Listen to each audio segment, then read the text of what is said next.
स्वागत है फ्रेंड्स। यहाँ पे हमें जो क्वेश्चन देखना है वो जय इन फ्रेंड इंडिया और प्राइड में आप सभी का स्वागत है। फ्रेंड्स यहाँ पे यूजीसी एनटीए के द्वारा जो फर्स्ट पेपर कंडक्ट कराया जाता है, जिसमें यूनिट फर्स्ट आपका टीचिंग एप्टीट्यूड से रिलेटेड यूनिट है, उसका क्वेश्चन आया हुआ है 561 नंबर पीवाईक्यू के तहत। सीखने के लिए जो लर्निंग होता है उसको प्रोत्साहित करने हेतु निम्नलिखित में से कौन सा सबसे उपयुक्त कारक है। शिक्षा प्रौद्योगिकी उपकरणों का प्रयोग करना चाहिए। अधिगम के अंतरण हेतु अवसर बढ़ाने हेतु शिक्षण आयोजित करना चाहिए। विद्यार्थियों द्वारा दक्षता ग्रहण करने हेतु उन्हें कार्य देना चाहिए। निरंतर परीक्षाएं आयोजित करवानी चाहिए।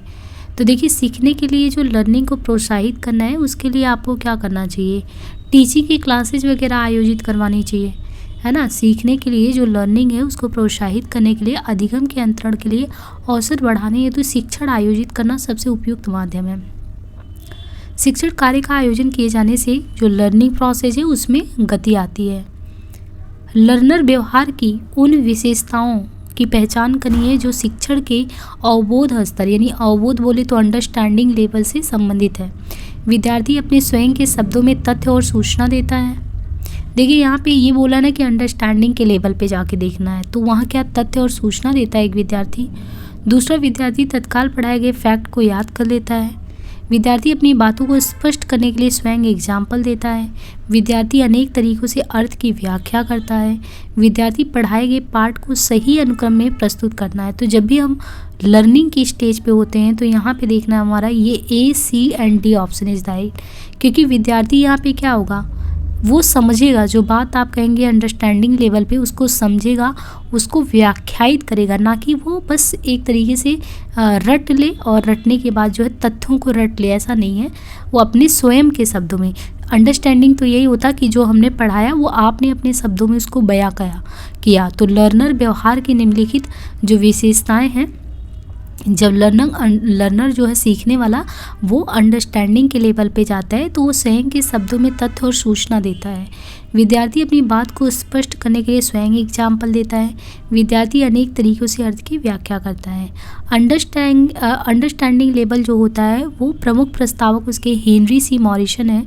इस स्तर पर तथ्यों को केवल याद रखना जरूरी नहीं है, बल्कि उसे समझना ज़्यादा जरूरी है।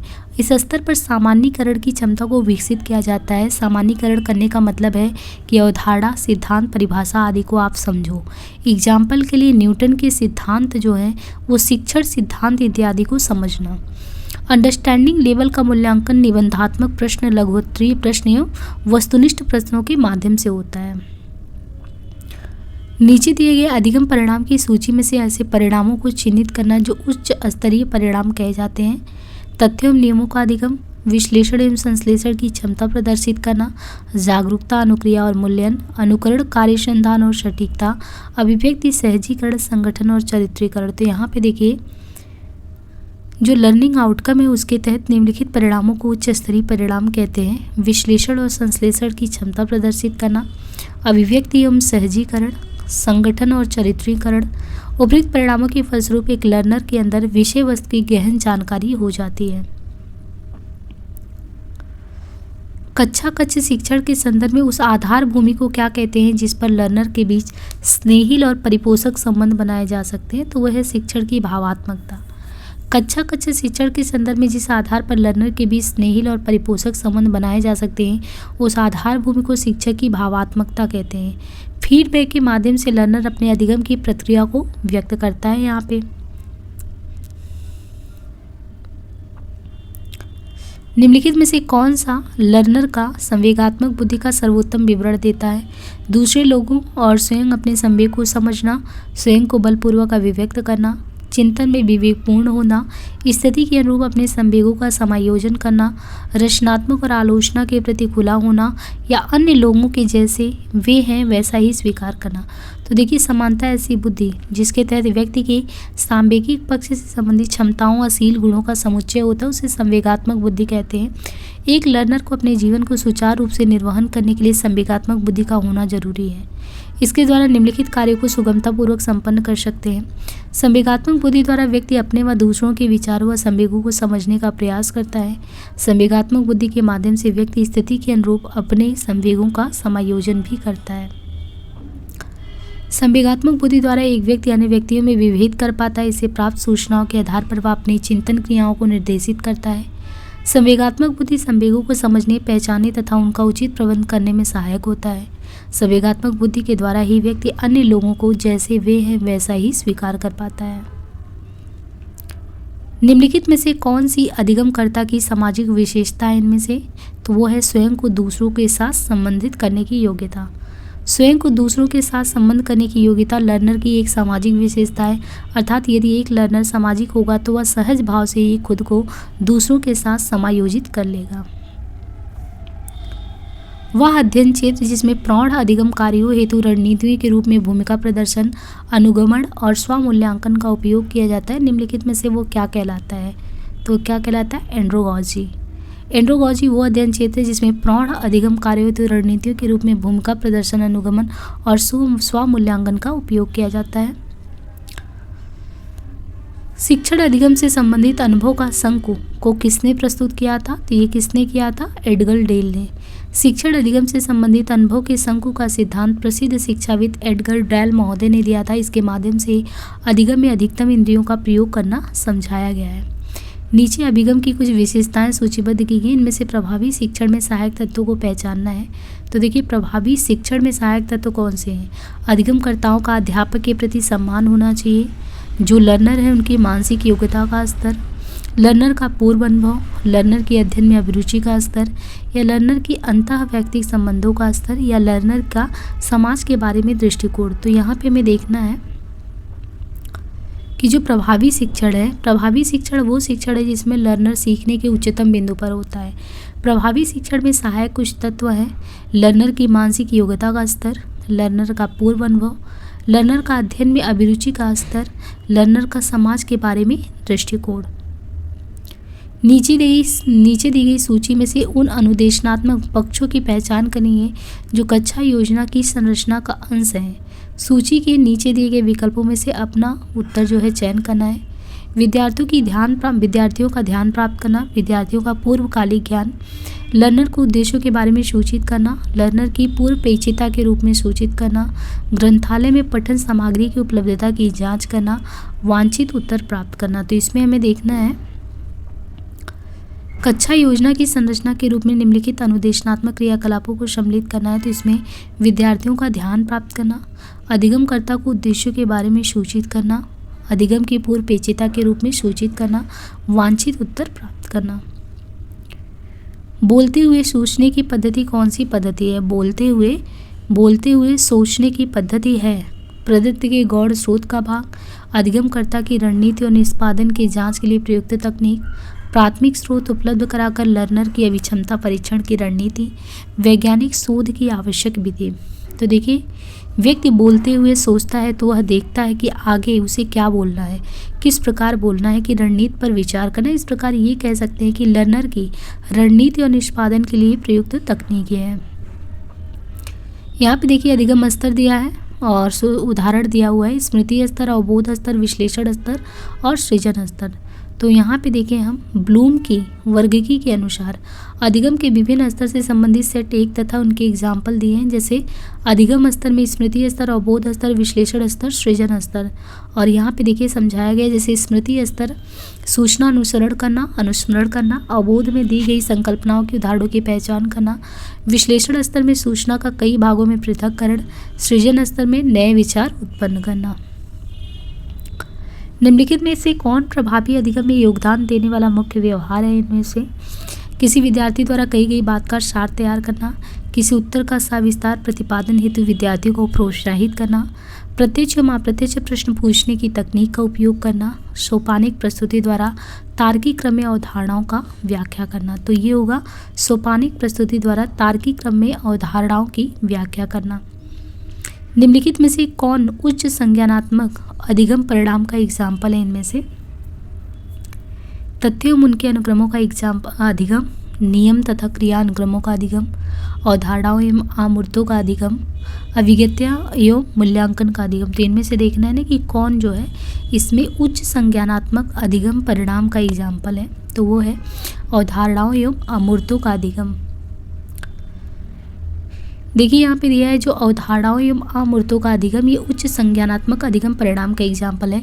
संज्ञानात्मक अधिगम का तात्पर्य जिसमें प्राणी पर्यावरण की घटनाओं के बीच नए संबंध की प्रत्याशा करता है तथा उनके बीच नए सहचर की स्थापना करता है, अर्थात व्यक्ति अपने मन में पर्यावरणीय घटनाओं और सूचनाओं का एक संज्ञानात्मक नक्शा विकसित कर लेता है।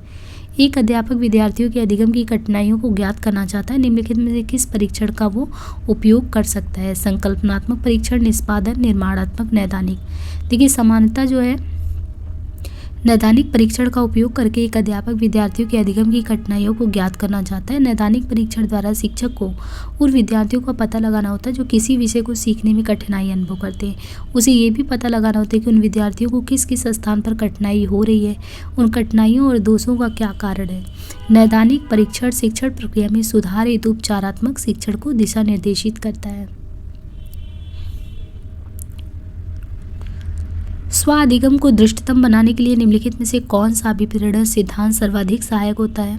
पुरस्कार और आवश्यकताओं को संतुष्ट करने के लिए संभावना का सृजन करना, तद्धित्व की आवश्यकताओं को संतुष्ट करने के लिए संभावना का सृजन करना, साक्षमता की आवश्यकता को संतुष्ट करने के लिए संभावना प्रदान करना, या प्रतिष्ठा की आवश्यकताओं की पूर्ति के सरोकारों को प्रोत्साहन देना। तो स्व अधिगम के दृष्टतम बनाने के लिए सात क्षमता की आवश्यकताओं को संतुष्ट करने के लिए संभावना प्रदान करना अभिप्रेरणा सिद्धांत सर्वाधिक सहायक है। स्व अधिगम के तहत अधिगमकर्ता स्वयं ही अपनी क्षमता के अनुसार अधिकतम की प्राप्ति के उद्देश्य से अभिप्रेरित होकर अधिगम का कार्य करता है। अधिगम उद्देश्यों का अर्थ इनमें से क्या है? अधिगम अनुभव, शारीरिक परिणाम, अकादमिक उपलब्धि, अभिसप्तित अधिगम परिणाम। तो इनमें से कौन सा सही होगा? अभिप्सित अधिगम परिणाम सही होगा। देखिए अधिगम उद्देश्यों का अर्थ क्या है? अधिगम उद्देश्यों का अर्थ क्या है? अभिष्ट अधिगम परिणाम की प्राप्ति अधिगम से अभिप्राय, अनुभवों तथा प्रयासों के द्वारा व्यवहार में परिवर्तन लाने की प्रक्रिया से होता है। अधिगम उद्देश्यों के तहत अधिगमकर्ता की इच्छा यही होती है कि वह अपने उद्देश्यों की प्राप्ति अवश्य ही करे, और यह इच्छा तभी पूर्ण होती है जब उसे अभिप्सित अधिगम परिणाम की प्राप्ति हो पाती है।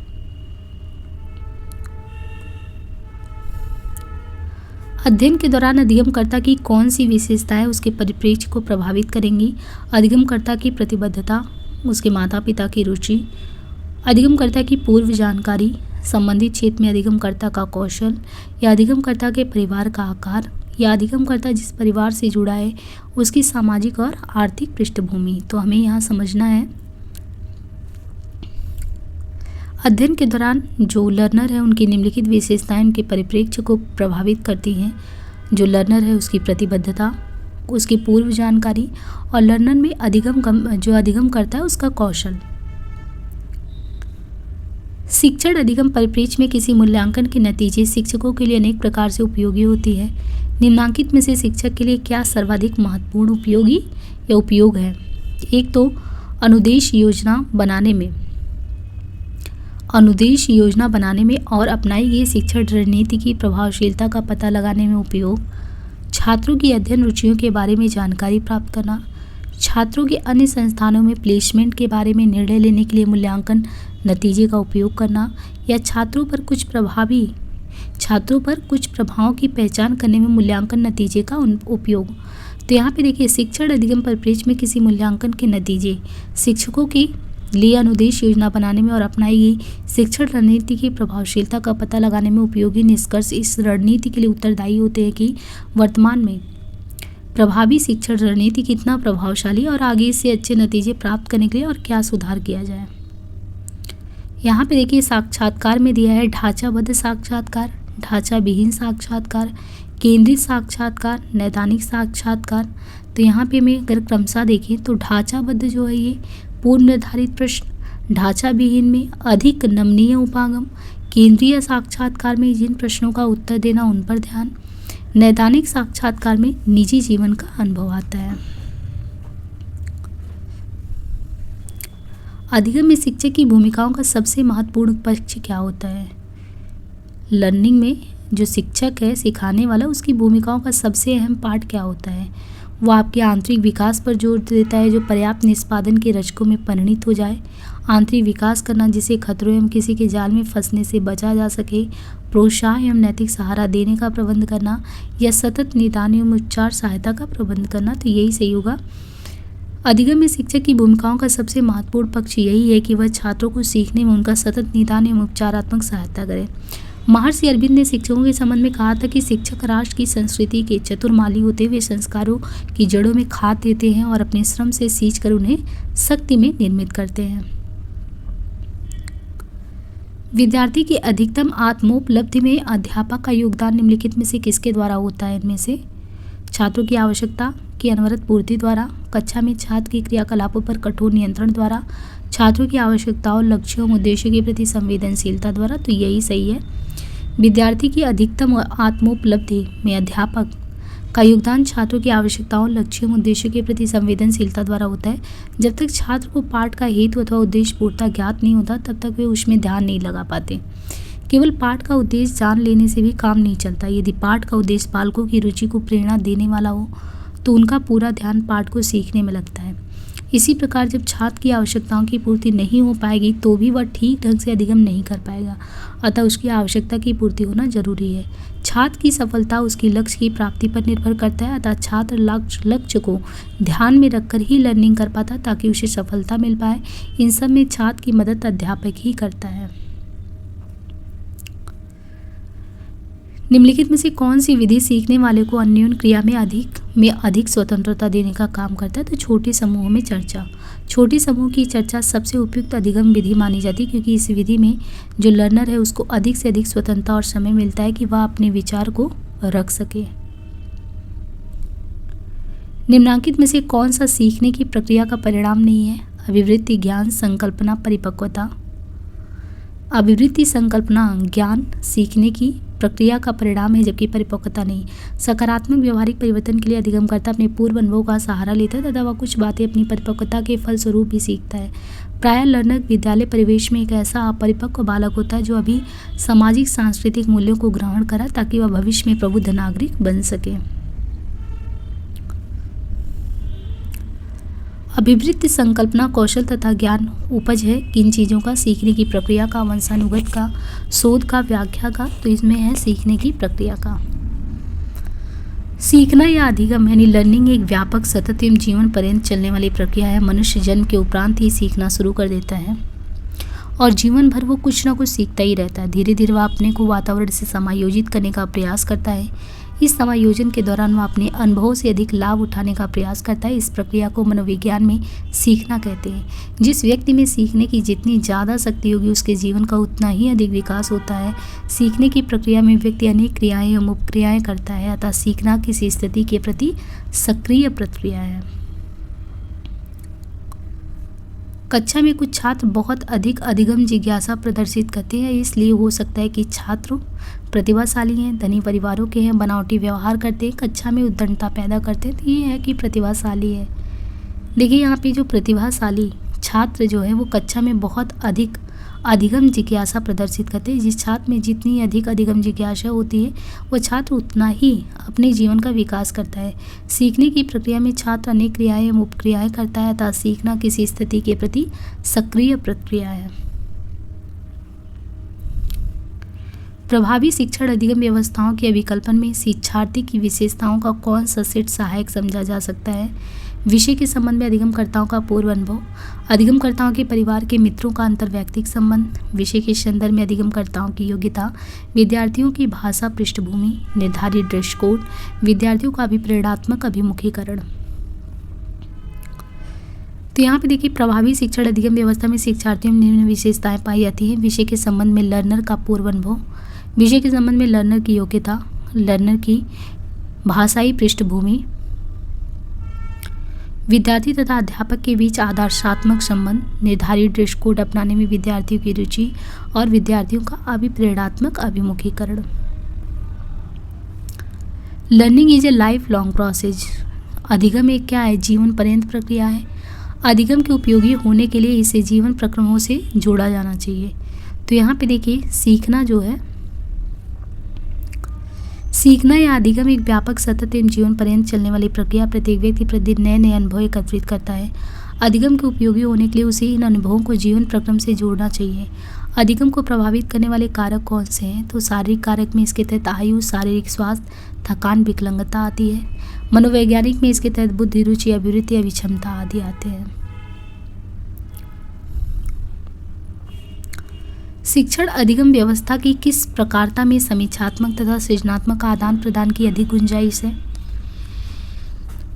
ट्रेनिंग सेशन यानी प्रशिक्षण सत्र में, कंडीशनिंग टू प्रमोट सेंसिटिविटी, सूक्ष्म ग्राह्यता प्रोत्साहन हेतु अनुबंधन में, सूचना प्रक्रमण की गुंजाइश रखने वाली अनुदेशनात्मक प्रस्तुतियों में, या शिक्षक, विद्यार्थी एवं विषय वस्तु तीनों को समाहित करने वाली संवादपरक प्रस्तुतियों में।